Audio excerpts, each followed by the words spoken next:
Hello दोस्तों, भारतीय राज्य व्यवस्था की इस सीरीज में पिछली वीडियो में हमने बात करी थी 1773 के रेगुलेटिंग एक्ट के बारे में बात कर चुके हैं हम।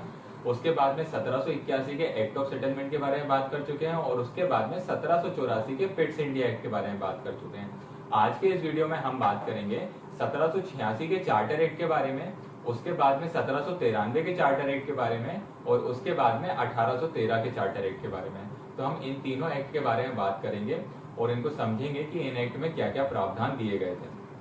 तो सबसे पहले हम बात करते हैं कि 1713 का थोड़ा सा समझ लेते हैं, 1773 का 1773 रेगुलेटिंग एक्ट।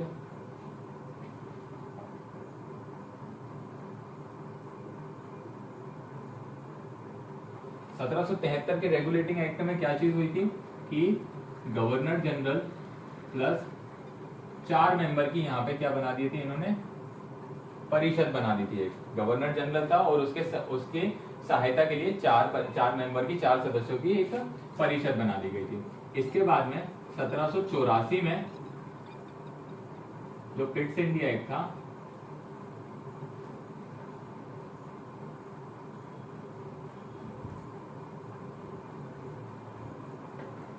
इसमें क्या कर दिया गया था, इसकी सदस्य संख्या घटा दी गई थी। गवर्नर जनरल और उसकी परिषद की जो सदस्य संख्या 4 से घटाकर 3 कर दी थी। अब इसके बाद में क्या हुआ कि 1786 में 1786 का चार्टर एक्ट आया।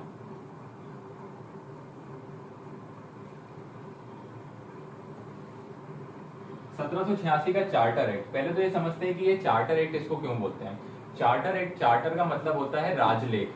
तो जो ब्रिटिश राजा रानी के उनके वहां पे द्वारा ये जो मतलब एक्ट यहाँ से पास करे जा रहे थे, तो उसको यहाँ पे चार्टर एक्ट बोला जाता है। इसको राजलेख भी बोला जाता है, वहां से राजलेख बोला जाता है। चार्टर का मतलब राजलेख होता है, इसलिए इसको चार्टर एक्ट बोला गया। तो इस चार्टर एक्ट में क्या क्या चीजें थी, इस चार्टर एक्ट में इस टाइम पे क्या हुआ था, लॉर्ड कॉर्नवालिस क्या था, लॉर्ड कॉर्नवालिस को बुलाया गया था और उनसे बोला गया था कि आप भारत में जाइए और भारत में जाके आपका ये ब्रिटिश का शासन ये संभालिए, कंपनी का शासन वहां पे भारत में जाके संभालिए। और जो लॉर्ड कॉर्नवालिस था वो क्या था, अमेरिकी क्रांति के टाइम पे जो ब्रिटेन का अधिकारी था वहां पे जो मेन अधिकारी था वो कौन था, लॉर्ड कॉर्नवालिस था। तो इसीलिए उसने ब्रिटेन की तरफ से वहां पे अच्छे काम करे थे, मतलब ब्रिटेन की तरफ से अच्छे काम करे थे, इसीलिए उसको यहाँ पे भारत के लिए भेजाया गया कि आप भारत में जाइए और भारत में जाके शासन को संभालिए। तो जब वो भारत आने के लिए उसने सबसे पहले अपनी शर्तें रखी कुछ, कि मैं भारत जाऊंगा लेकिन वहां पे अभी जो कानून चल रहा है उसमें कुछ कमियां हैं, उन कमियों को जब तक सुधारा जाएगा उसके बाद ही मैं भारत जाऊंगा। तो उसने कुछ शर्तें, कुछ सिफारिश रखी। तो उसकी शर्त में क्या था, उसने बोला जो गवर्नर जनरल का जो गवर्नर जनरल की जो परिषद थी, इसके कोई भी निर्णय को वो निरस्त कर सकता है, इतनी उसके पास में पावर होनी चाहिए। क्या बोला उसने,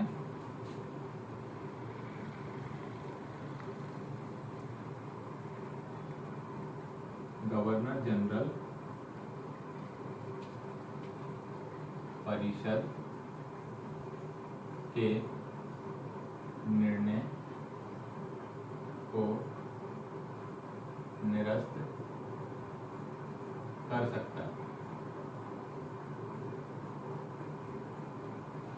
गवर्नर जनरल जो परिषद के जितने भी निर्णय होते थे उनको निरस्त कर सकता है, ये उसके पास में पावर होनी चाहिए। ये उसने ब्रिटिश संसद में सिफारिश रखी कि आप मेरी ये बात मान लीजिए तब मैं वहां पे जाऊंगा। और ये चीज क्यों रखी, क्योंकि इस टाइम पे क्या हो रहा था, जब 1784 पहले तो 1773 का जब रेगुलेटिंग एक्ट आया था तो गवर्नर जनरल की जो पावर थी उसमें बहुत ज्यादा रोक लग गई थी, उसकी बहुत ज्यादा सीमांकन हो गया था उनकी पावर का। इसीलिए उसके बाद 1784 में उनको थोड़ी बहुत पावर दी गई कि जो सदस्य संख्या है उनकी 3 कर दी गई परिषद की, और उनको वीटो पावर दे दी गई ताकि वो अपना वोट डाल के कोई भी कानून को पास करवा सके। लेकिन इन्होंने क्या करा कि गवर्नर जनरल के पास में इतनी पावर होनी चाहिए कि अगर परिषद कोई भी निर्णय दे रहा है तो उसको निरस्त कर सके। तो इन्होंने इनकी इतनी पावर का सिफारिश वहां पे की और ये उन्होंने दे भी दी। इसलिए इसके बाद में कौन आया था यहाँ पे, लॉर्ड कॉर्नवालिस।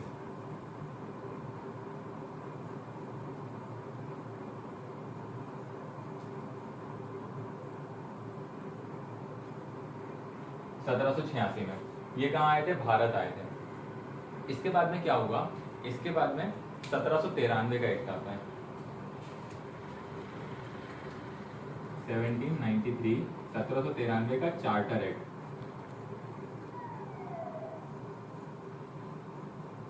अब 1793 के चार्टर एक्ट में क्या क्या चीजें बोली गई, क्या क्या प्रावधान थे इसमें। तो 1793 के चार्टर एक्ट में सबसे पहले तो ये किस लिए आया था, क्योंकि 1773 से 20 वर्ष हो गए थे कंपनी को 1793 तक। तो 20-20 वर्षों में ये चल रहा था कि 20-20 वर्षों में उनका जो अधिकार पत्र था, जो व्यापारिक अधिकार पत्र था, उसको बढ़ाया जाता था कि 20 वर्षों के लिए हम आपको और अनुमति देते हैं कि आप भारत में जाके 20 वर्षों के लिए और व्यापार कर सकते हैं। तो ये 20-20 वर्षों के लिए बढ़ाया जा रहा था। तो 1773 के बाद 1793 में ये एक्ट आया। तो सबसे पहले क्या हुआ,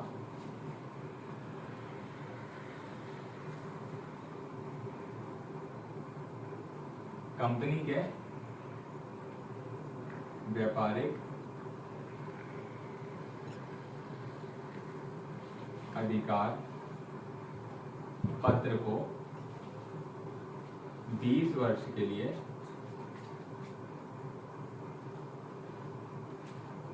बढ़ाया गया।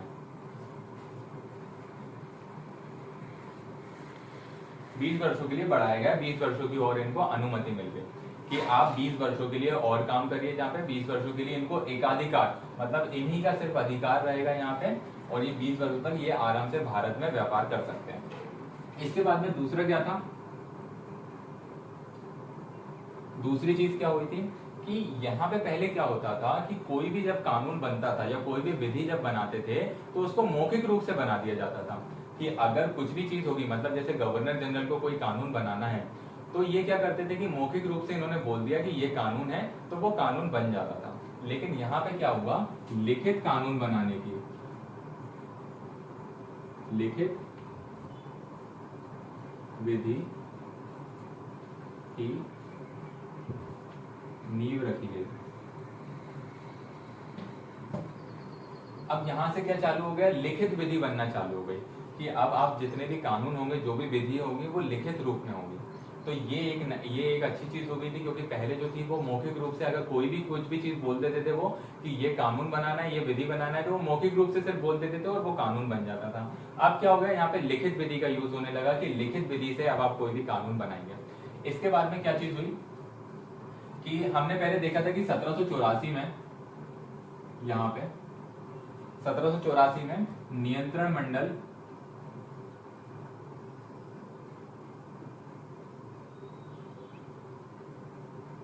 जो बोर्ड ऑफ कंट्रोल जिसको हम बोलते हैं,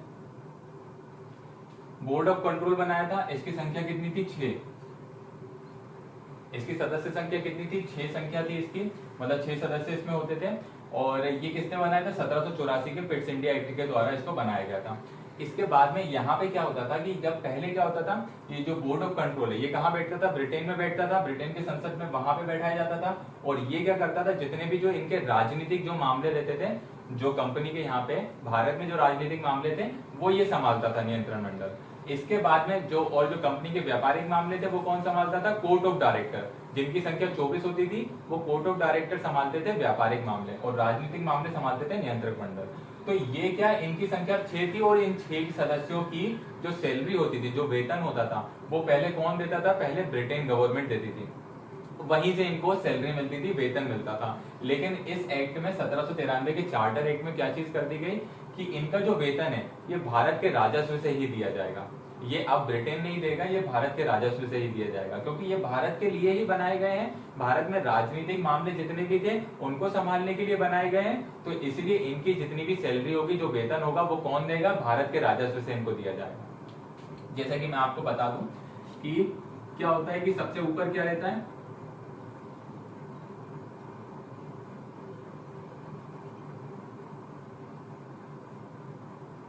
ब्रिटिश संसद है, इसके ऊपर राजा है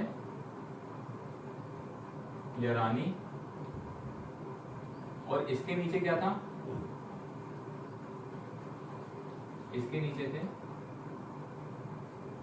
एक तरफ थे कोर्ट ऑफ डायरेक्टर और एक तरफ थे बोर्ड ऑफ कंट्रोल। ये क्या संभालते थे, ये संभालते थे व्यापारिक मामले, और ये क्या संभालते थे, ये राजनीतिक मामले संभालते थे। और इसके नीचे क्या थी, कंपनी। जितने भी राजनीतिक मामले थे वो ये संभालते थे, इनके द्वारा संभाले जाते थे। और इनके द्वारा क्या चीज संभाली जाती थी, जितने भी व्यापारिक मामले थे, यहाँ पे लिख देते हैं व्यापारिक, और ये कौन संभालते थे? राजनीतिक।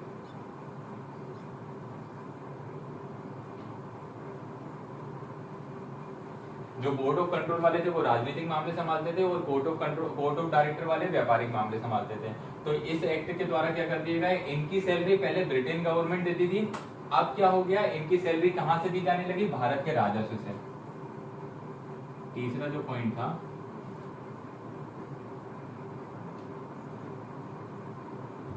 नियंत्रक मंडल का वेतन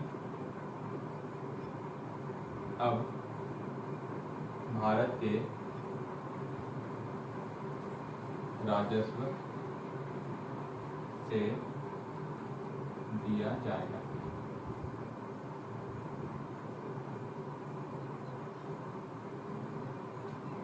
एक ही चीज हो गई। तो 1793 के एक्ट में क्या क्या चीजें हुई कि कंपनी के जो पहले तो कंपनी का व्यापारिक जो अधिकार था, एकाधिकार था, उसको 20 वर्षों के लिए बढ़ा दिया गया। उसके बाद में जो लिखित विधि में यहाँ से मतलब लिखित विधि में कानून बनाने की यहाँ से प्रारंभ हुआ कि लिखित विधि में आप कानून बनाए जाएंगे, यहाँ से उसकी नींव रखी गई। उसके बाद में जो नियंत्रक मंडल था, ये जो बोर्ड ऑफ कंट्रोल है, इसके लिए वेतन अब भारत के राजस्व से दिया जाएगा। पहले कहाँ से दिया जाता था? ब्रिटिश संसद से दिया जाता था, ब्रिटेन गवर्नमेंट से दिया जाता था। अब इसका वेतन जो है वो भारत के राजस्व से दिया जाएगा। इसके बाद में हम बात करते हैं 1813 के चार्टर एक्ट के बारे में। 1813 के चार्टर एक्ट के बारे में बात करने से पहले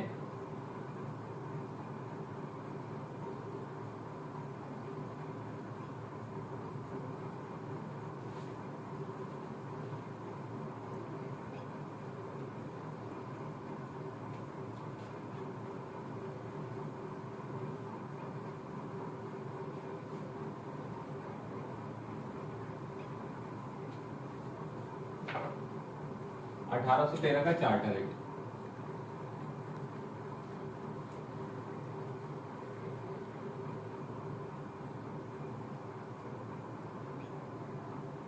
ये 1813 का चार्टर एक्ट, यहाँ से पहले जो इसके पीछे जो गतिविधियां चल रही थी, ये एक्ट आने से पहले क्या क्या चीजें चल रही थी। पहली बात तो ये 20 वर्षों में आया, 1793 के बाद 20 वर्षों में आया। तो ये किसके लिए आएगा? पहले तो कि जो कंपनी के अधिकार थे उनको बढ़ाने के लिए आएगा, क्योंकि 20-20 वर्षों के लिए उनकी चीजें चल रही थी।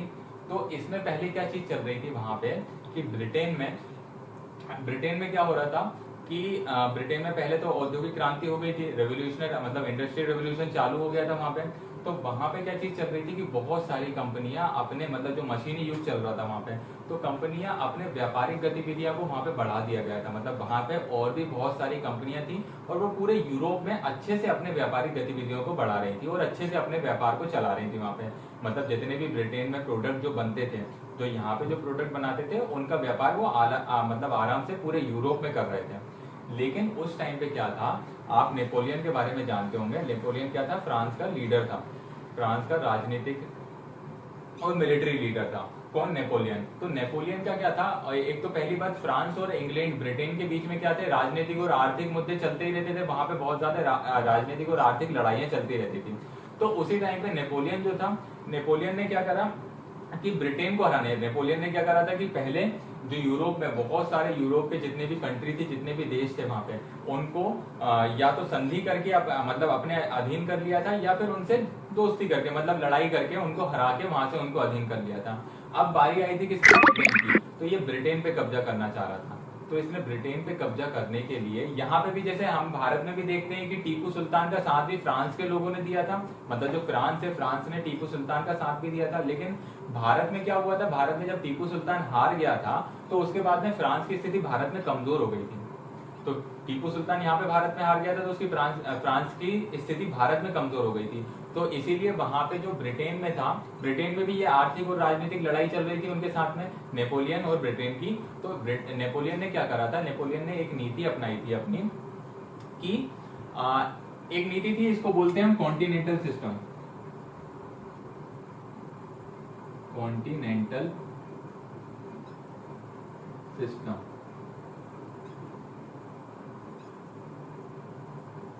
ये कॉन्टिनेंटल सिस्टम के बारे में हम जब वर्ल्ड हिस्ट्री पढ़ते हैं तो वहां पे ये पढ़ते हैं कॉन्टिनेंटल सिस्टम। इस कॉन्टिनेंटल सिस्टम में इसने क्या करा था नेपोलियन ने कि यूरोप में जितने भी इसके संधि वाले जो मतलब देश थे उनके साथ में इन्होंने एक चीज इन्होंने बताई थी कि यहाँ पे जब तक ब्रिटेन में मतलब ब्रिटेन इसने क्या करा कि राजनीतिक मामले में वो उसको हरा नहीं पा रहा था, किसको, ब्रिटेन को, नेपोलियन। तो नेपोलियन ने क्या करा कि जितने भी इसके संधि वाले देश थे उनसे ये चीज बोल दी गई, उनसे के साथ में ये एग्रीमेंट कर दिया कि आप जो ब्रिटेन के जितने भी सामान हैं, मतलब ब्रिटेन से जितनी भी फैक्ट्री, जितनी भी कंपनियां यहाँ पे यूरोप में व्यापार करती हैं, उन व्यापार को ना तो कोई खरीदेगा, मतलब उससे कोई भी सामान, मतलब ब्रिटेन की कंपनी से कोई भी सामान नहीं खरीदा जाएगा और ना ही उनके पास में कोई सामान पहुंचाया जाएगा। तो इससे क्या चीज होने लगी, क्या होता था, सबसे पहली बात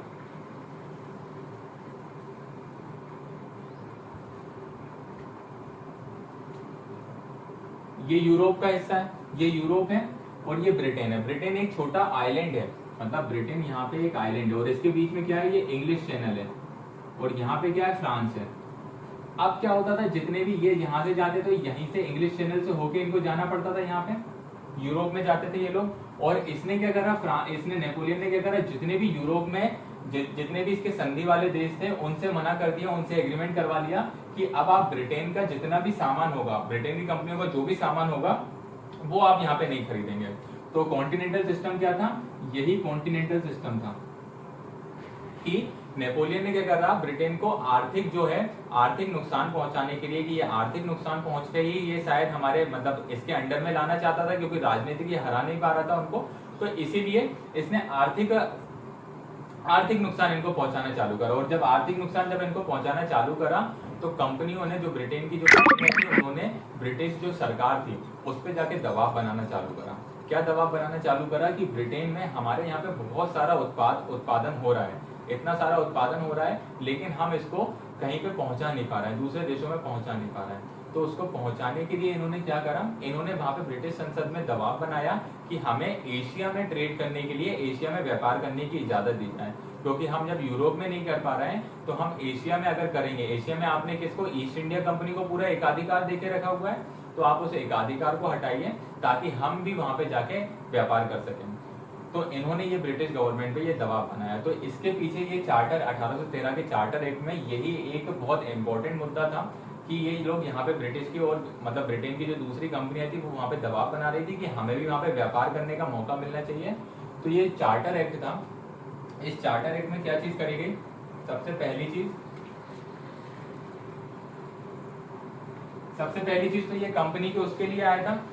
अब हाँ, एक चीज और चल रही थी यहाँ पे कि दूसरी कंपनियां तो ब्रिटिश संसद में बहुत ज्यादा दबाव बना रही थी, लेकिन क्या था कि जो कंपनी की, जैसा मैंने पहले की वीडियो में बताया है कि कंपनी के जो अधिकारी थे यहाँ पे वो बहुत ज्यादा अमीर थे, क्योंकि वो यहाँ पे भारत में निजी व्यापार कर करके बहुत ज्यादा अमीर हो चुके थे। तो उन्होंने वहां पे ब्रिटिश की संसद में सीटें खरीद के रखी हुई थी पहले से, मतलब वहां पे वो लोग पहले से ही बैठे हुए थे, भ्रष्टाचारी उन्होंने पहले से ही बहुत मचा के रखी हुई थी। तो वहां पे इन लोगों का भी दबाव था वहां पे कि हम वहां पे कर रहे हैं। इन लोगों को क्या लगा कि अगर वहां पे एकाधिकार इनका हटा दिया जाएगा, किसका, ईस्ट इंडिया कंपनी का, तो इनको नुकसान होगा। तो इन लोगों ने भी वहां पे खूब दबाव बनाया। तो ब्रिटिश संसद ने क्या करा, एक एक्ट निकाला, उसमें पहले तो क्या करा कि जो ईस्ट इंडिया कंपनी थी, ईस्ट इंडिया कंपनी, इसके एकाधिकार को 20 वर्षों के लिए और बढ़ा दिया गया। एकाधिकार को नहीं, इसके एकाधिकार को नहीं बढ़ाया, इसके जो अधिकार था ना, मतलब ट्रेड करने का, उसको जरूर बढ़ा दिया गया 20 वर्षों के लिए। लेकिन किस चीज से, जो एकाधिकार था, इनका एकाधिकार तो समाप्त कर दिया, लेकिन चीन और चाय को छोड़ के इनका एकाधिकार समाप्त कर दिया। एकाधिकार मतलब चीन और चाय में इनका एकाधिकार था कि चीन और चाय के साथ में, मतलब चाय की जो व्यापार था उसके साथ में आप ट्रेड करो, उसका पूरा ट्रेड आपके पास में ही रहेगा, उसका एकाधिकार आपके पास नहीं है। और जो चीन के साथ व्यापार करते थे उसका भी एकाधिकार आपके पास नहीं है। लेकिन बाकी सारी चीजों के लिए दूसरी कंपनियों के लिए भी रास्ता खोल दिया कि दूसरी कंपनियां भी आ जाएंगी। तो क्या करा इन्होंने, ईस्ट इंडिया कंपनी के एकाधिकार को समाप्त कर दिया।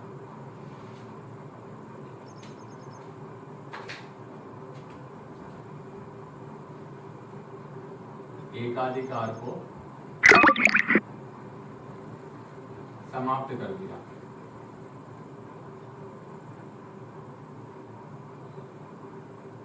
लेकिन चीन लेकिन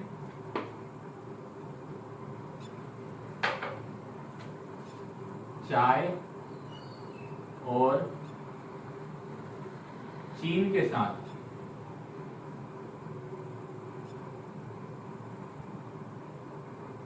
व्यापार के एकाधिकार को बनाए रखा। क्या करा इन्होंने? चीन जो ईस्ट इंडिया कंपनी थे उसके एकाधिकार को तो समाप्त कर दिया, लेकिन किस किस को छोड़ दिया? चाय और चीन के साथ के व्यापार को छोड़ दिया कि इस पे अभी भी आपका एकाधिकार रहेगा। और कितने वर्षों के लिए बढ़ा दिया? 20 वर्षों के लिए।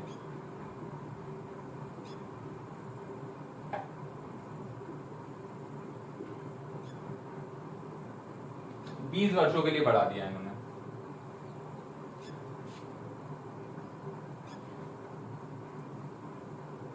बीस वर्ष के लिए और बढ़ा दिया।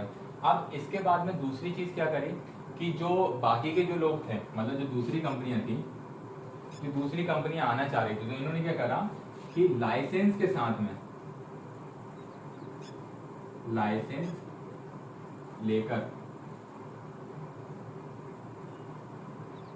लाइसेंस लेकर दूसरी कंपनियां, जो बाकी सभी कंपनियां, किसी के लिए भी ब्रिटेन की सभी कंपनियां, ब्रिटेन की सभी कंपनियां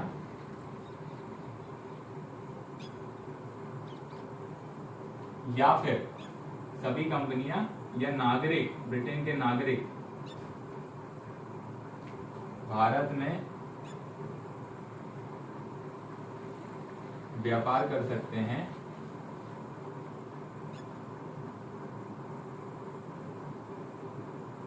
और रह सकते हैं।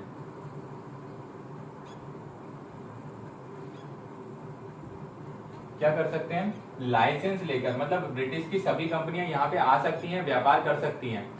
किसकी तो छोड़ गए? चाय और चीन को, क्योंकि चाय और चीन जो था वो किसके? ईस्ट इंडिया के पास में ही था, उनका एकाधिकार था। लेकिन बाकी दूसरी चीजों पर ब्रिटेन की कोई सी भी कंपनियां जो है वो आ सकती हैं, और ब्रिटेन के नागरिक भी आ सकते हैं, यहाँ पे रह सकते हैं और व्यापार भी कर सकते हैं। इसके बाद में तीसरी चीज क्या करी गई? तीसरी चीज ये करी गई कि यहाँ पे जो चीज थी कि भारत के, इन लोगों ने क्या करा कि भारत के साहित्य को बढ़ावा दिया, कि भारत के जो साहित्य है उसको बढ़ाना चाहिए, और विज्ञान को प्रोत्साहित करा। विज्ञान की शिक्षा के लिए यहाँ पे प्रोत्साहित करा गया। किसको? भारतीय नागरिकों को। तो पहली बात तो भारतीय साहित्य,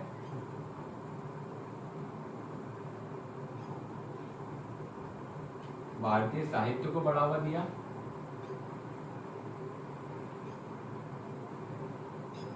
और साथ में विज्ञान की शिक्षा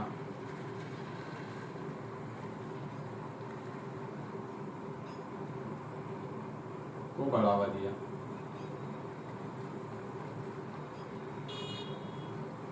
भारतीय साहित्य को भी बढ़ावा दिया और विज्ञान की शिक्षा को भी बढ़ावा दिया। इसके बाद में इन्होंने क्या चीज करी? बाद में यहाँ पे क्या चीज हो रही थी कि अब ये क्या हुआ था 1813 में, 1813 का टाइम आते आते आपको ये चीज पता होगी कि जो ईस्ट इंडिया कंपनी थे, भारत में बहुत सारे क्षेत्र पे अधिकार कर लिया था। मतलब ईस्ट इंडिया कंपनी का क्षेत्र जो है वो बहुत ज्यादा विस्तृत हो गया था, भारत में बहुत सारे क्षेत्रों पे अधिकार कर लिया था। तो इसके लिए इन लोगों ने क्या करा कि इनको भारतीयों की जरूरत पड़ने लगी, कि प्रशासन करने के लिए इनको भारतीयों की जरूरत पड़ने लगी, क्योंकि इतने बड़े क्षेत्र पे इनकी संख्या जो थी वो कम थी, तो इनको भारतीयों की जरूरत थी। और भारतीयों की जरूरत के लिए इनको सबसे पहले भारतीयों को जो थी वो वेस्टर्न जो शिक्षा थी वो देना थी। मतलब कि जब तक पश्चिमी शिक्षा ये नहीं देंगे, मतलब अंग्रेजी बोलना जब तक भारतीय नहीं सीखेंगे और पश्चिमी जो शिक्षा थी उसको ग्रहण नहीं करेंगे, तब तक क्या होगा कि इनका साथ अच्छे से नहीं दे पाएंगे भारतीय। तो इसलिए इन्होंने क्या करा, चौथा काम करा था इन्होंने, चौथा जो प्रावधान था इस चार्टर एक्ट में, कि भारतीयों की शिक्षा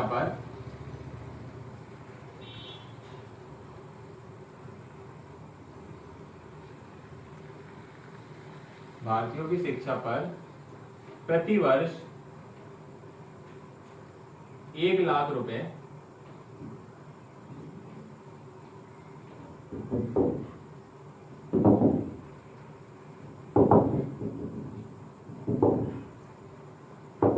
खर्च करे जाए।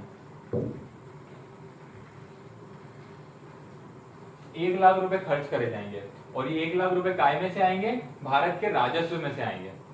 कहां से आएंगे? भारत के राजस्व में से आएंगे 1 लाख रुपए, और इनकी शिक्षा पर खर्च किए जाएंगे। किसकी? भारतीयों की शिक्षा पर खर्च किए जाएंगे, ताकि भारतीय जो है वो वेस्टर्न जो पश्चिमी शिक्षा है वो सीख सके अच्छे से, और यहाँ पे इनका साथ दे सके। तो इसलिए ये एक आया। अब पांचवा क्या आया? एक प्रावधान क्या था कि इस टाइम पे जो ईसाई मिशनरी थे, जो ब्रिटिश सरकार ने ईसाई मिशनरी को अपने धर्म प्रचार की अनुमति दे दी थी कि भारत में जाके आप धर्म प्रचार कर सकते हो। तो किसको दे दी? ईसाई मिशनरी को धर्म प्रचार की अनुमति दे दी थी। ईसाई मिशनरी को धर्म प्रचार की अनुमति दे दी। क्या कर दिया था? ईसाइयों को, ईसाई मिशनरी जो थे उनको धर्म प्रचार की अनुमति दी थी। अब क्या इससे पहले ईसाई मिशनरी के पास में धर्म प्रचार की, या फिर क्रिश्चियन धर्म की जो ईसाई धर्म था उसके प्रचार पहले नहीं होता था क्या?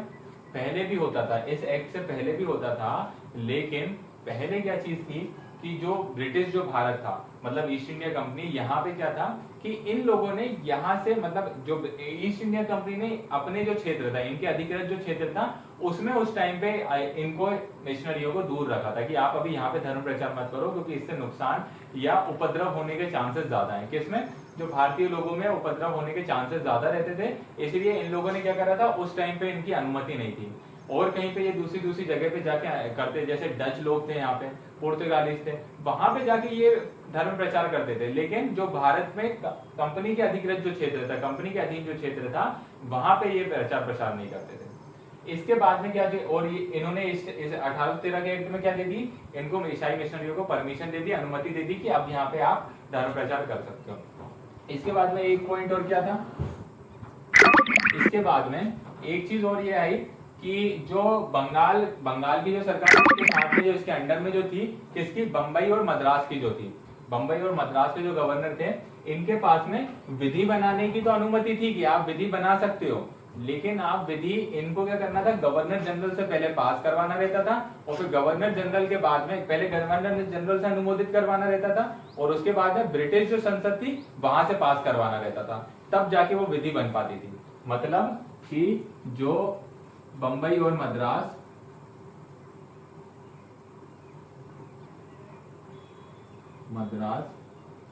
के गवर्नर के पास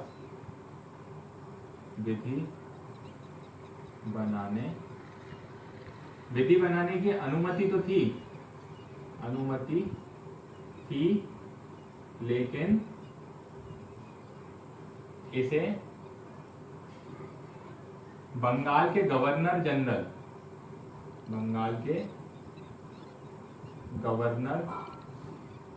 जनरल और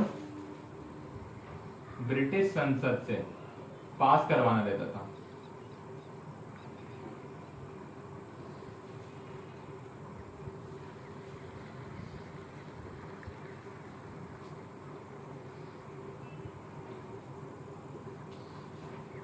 बंबई और मद्रास के पास में जो विधि बनाने की अनुमति तो थी, लेकिन उसको पहले बंगाल का जो गवर्नर जनरल था वहां पे अनुमोदित करवाना रहता था, और उसके बाद में ब्रिटिश संसद से पास करवाना रहता था, तब जाके ये विधि बना पाते थे। तो ये जो थे, ये कानून थे, ये जो 1813 के चार्टर एक्ट में ये प्रावधान थे। क्या थे? सबसे पहले तो ईस्ट इंडिया कंपनी को 20 वर्ष के लिए बढ़ा दिया गया था कि आपको 20 वर्ष के लिए और एकाधिकार दिया जा रहा है। एकाधिकार किस किस चीज में? सिर्फ चाय और चीन के लिए आपको एकाधिकार दिया जा रहा है, और बाकी सारी कंपनियों के लिए इन्होंने राष्ट्र खोल दिए, और ये ईस्ट इंडिया कंपनी के एकाधिकार को दूसरी चीजों के लिए समाप्त कर दिया, सिर्फ चाय और चीन को छोड़कर। जिससे क्या हुआ कि ईस्ट इंडिया कंपनी है वो भी, उनको भी ठीक लगा कि चलो हमारी तरफ से पूरी चीजें हमें नहीं करनी, पूरी तरफ से हमें हमारा एकाधिकार खत्म नहीं करा है, और जो बाकी की दूसरी कंपनियां थी उन लोगों के लिए भी अच्छी चीज हुई कि उन लोगों को भी रास्ता मिल गया व्यापार करने का, उनको भी व्यापार करने के लिए अनुमति मिल गई। लेकिन लाइसेंस लेकर वो लोग व्यापार कर सकते थे, बिना लाइसेंस के व्यापार नहीं कर सकते थे। इस लाइसेंस को भी आगे चलकर आगे आने वाले जो चार्टर एक्ट आएंगे उसमें इस लाइसेंस को भी हटा दिया जाएगा और मुक्त व्यापार की अनुमति दे दी जाएगी। तो लाइसेंस लेकर यहाँ पे व्यापार कर सकते थे और रह भी सकते थे ब्रिटिश नागरिक। और इसके बाद में भारत के साहित्य को बढ़ावा दिया गया यहाँ पे, और भारत के साहित्य को बढ़ावा देने के साथ साथ विज्ञान को भी बढ़ावा दिया, विज्ञान के क्षेत्र में प्रोत्साहन करवाया इनको। उसके बाद में भारतीय शिक्षा पर प्रतिवर्ष 1 लाख रुपए खर्च करने की यहाँ पे प्रावधान आया कि प्रतिवर्ष 1 लाख रुपए आप भारतीय लोगों की, भारतीय नागरिकों की शिक्षा पर खर्च करेंगे, जिससे ये लोग क्या वेस्टर्न जो पश्चिमी शिक्षा है वो सीख पाएंगे। और ये किस में से खर्च होगा? ये भारत के राजस्व में से ही खर्च होगा। और इसके बाद में ईसाई मिशनरियों को धर्म प्रचार की अनुमति दे दी। और लास्ट क्या था? बंबई और मद्रास के पास विधि बनाने की अनुमति तो थी, लेकिन उसको पहले गवर्नर जनरल से और बाद में ब्रिटिश संसद से पास करवाना रहेगा, तभी जाके वो विधि बना पाएंगे, नहीं तो वो विधि नहीं बना पाएंगे। तो ये इतने 1800 चार्टर के एक्ट में इतने प्रावधान थे। इसके बाद में अगली वीडियो में हम पढ़ेंगे 1833 का चार्टर एक्ट और 1853 के चार्टर एक्ट के बारे में, जो कि 1853 का चार्टर एक्ट कंपनी के शासन में लास्ट था, आखिरी था। उसके बाद में जो था 1858 से ब्रिटिश ताज का शासन चालू हो जाएगा। 1857 की क्रांति होती है और उसके बाद से ब्रिटिश ताज का शासन चालू हो जाएगा। डायरेक्ट ब्रिटिश गवर्नमेंट जो थी वो क्या करने लगती है? वो राज करने लगती है, वो डायरेक्ट प्रशासन करने लगती है, डायरेक्ट शासन करने लगती है। अभी क्या ईस्ट इंडिया कंपनी की तरफ से कर रहे थे और धीरे धीरे करके इनको रेगुलेट करा जा रहा था और धीरे धीरे करके इनको हटाया जा रहा था। ये क्या है? एक चीज और यहाँ पे मैं बता दूं कि ये लोग एकदम से भी ईस्ट इंडिया कंपनी को नहीं हटा सकते थे। क्यों नहीं हटा सकते थे? जैसा कि मैंने बताया था पहले भी कि अमेरिका क्रांति के बाद में अमेरिका तो इनके हाथों से चला गया था और यूरोप का हिस्सा भी व्यापार से चला जा रहा था धीरे धीरे करके। तो इन लोगों को क्या चीज समझ में आई कि अगर हम कंपनी को एकदम से हटा देंगे तो कहीं ऐसा ना हो कि हमारे हाथ से भारत भी चला जाए, क्योंकि जो ब्रिटेन की संसद या ब्रिटेन सरकार जो थी वो भारत को इतने अच्छे से नहीं जानती थी, लेकिन जो कंपनी थी वो कंपनी बहुत अच्छे से जानती थी, क्योंकि पिछले 200 सालों से ये कंपनी यहीं पर थी और यहाँ के तौर तरीकों को, जो इनके रीति रिवाज थे, जो इनकी धार्मिक चीजें थी, उनको ज्यादा अच्छे से समझने लगे थे। तो इसलिए इनको कंपनी को धीरे धीरे हटाना इन्होंने उचित समझा, ना कि एकदम से हटाना। इसलिए ये जो धीरे धीरे करके अब यहाँ पे एकाधिकार को इनको समाप्त कर दिया, सिर्फ चाय और चीन को छोड़ दिया, बाकी का एकाधिकार इनको समाप्त कर दिया गया। अब धीरे धीरे करके ये कंपनी को हटाते जाएंगे। और जो अगला 1833 का एक्ट आएगा, चार्टर एक्ट, उसमें कंपनी के पूरे व्यापार को ये समाप्त कर देंगे। फिर ये कंपनी जो एक प्रशासनिक कंपनी रह जाएगी, सिर्फ शासन करने के लिए कंपनी रहेगी। तो अभी के लिए इस एक्ट में 1800 हमने जो आज की वीडियो में हमने क्या पढ़ा? 1793 का एक्ट जो चार्टर एक्ट था और 1813 का चार्टर एक्ट। अगली वीडियो में हम पढ़ेंगे 1833 और 1853 का चार्टर एक्ट। तो आज के लिए इतना ही।